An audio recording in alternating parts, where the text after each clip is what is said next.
Problems involving networks.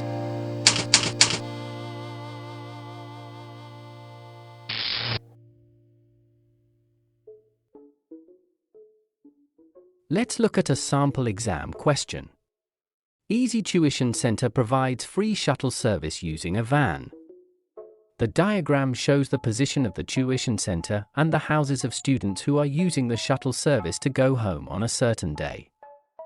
Sub-question 1. Draw a directed graph that represents the van's route if the van is covering the shortest distance.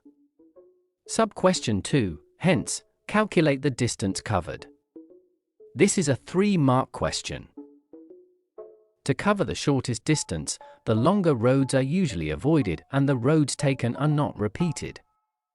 A tree with a minimum total weight should be drawn. The number of edges of a tree is 1 less than its vertices. This graph has 6 vertices that represent 6 places. There should be only 5 roads that connect all 6 places. Starting from E that represents Easy Tuition Center, try identifying a few different routes by eliminating for roads.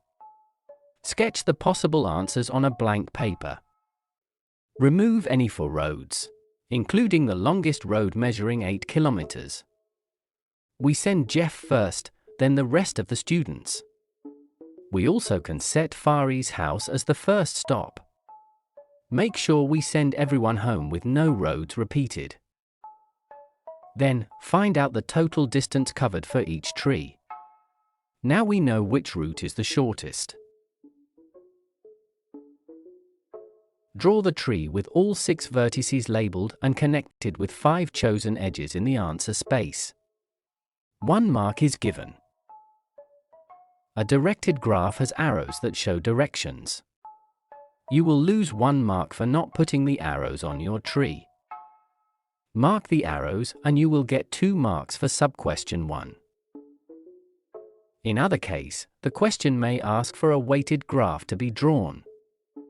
The value of each edge must be there on your tree in order to get full marks. Now, for sub-question 2, simply add all the distances on your tree. And you are done!